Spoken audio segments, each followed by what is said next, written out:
UP board के कक्षा 12 में संस्कृत पढ़ने वाले चंद्रापीठ कथा के 9वें परिच्छेद का पाठ प्रस्तुत है।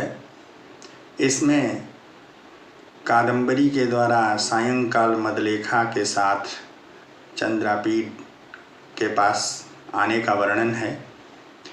अथ अदर्शनम उपगते भगवती गभस्ति मालिनी।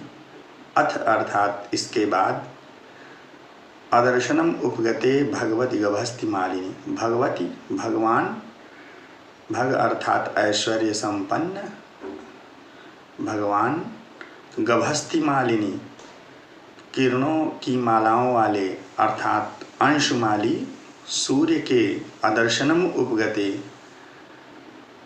छिप जाने पर अर्थात सूर्यास्त हो जाने पर चंद्रापीडः गृहकुमुदिन्याः तीरे चंदन रसैः क्षालितं कादंबरी परिजनोपदिष्टं शिलापट्टम अधिशिष्ये।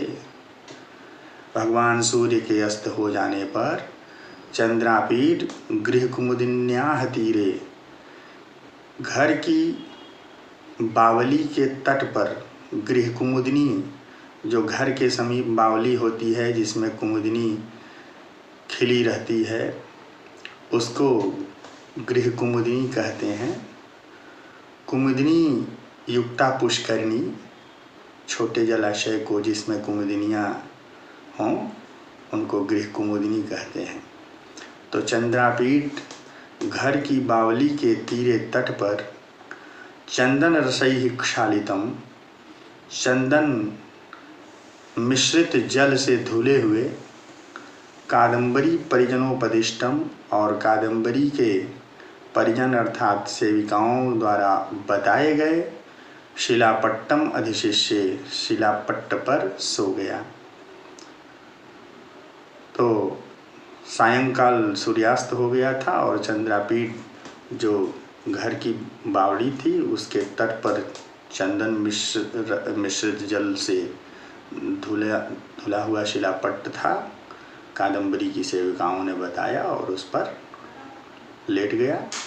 कादंबरी तो मदलेखया सह तत्र आगत्य, और कादंबरी मदलेखा के साथ वहाँ आकर कंचित कालम स्थित्वा, कुछ देर ठहर कर, कृतपस्तावा अवसर पाकर, अवसर उपस्थापित कर या प्रसंग उपस्थापित कर, कथम राजा तारापीड, राजा तारापीड कैसे हैं, कथम देवी विलासवती, देवी विलासवती कैसी हैं, कथम आर्य शुकनासः, आर्य शुकनास कैसे हैं, कीदृशी च उज्जयिनी, और उज्जयिनी नगरी कैसी है, कियत् तद्ध्वनिसा, वह कितनी दूर है, अर्थात अध्वनि मार्ग में कियति कितनी दूर है, कीदृशम भारतम वर्षम, और भारत वर्ष कैसा है, इत्यशेषम पप्रच्छ, ऐसा संपूर्ण उसने पूछा, ऐसा उसने सब कुछ पूछ लिया।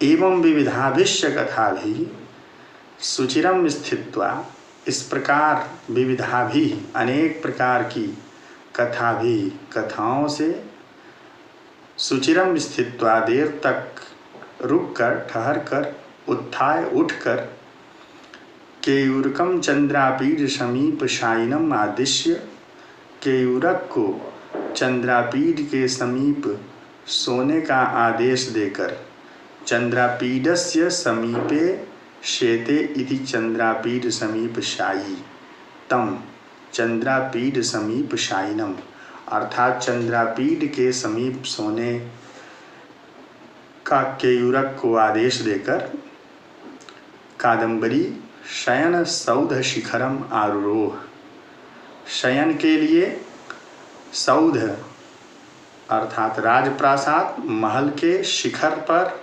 आरूरोह चढ़ गई। शयन सौध शिखरम, शयनाय सौधस्य शिखरम तम, तो शयन सौध शिखरम का मतलब है सोने के लिए सौध, सौध अर्थात राजप्रासाद महल। कोशकारों ने सौध का अर्थ किया है सुधा लिप्तम सौधम अथवा सुधा निर्मितम सौधम।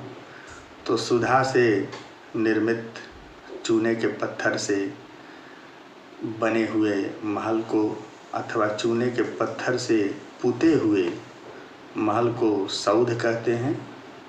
श्वेत वर्ण से पुते हुए।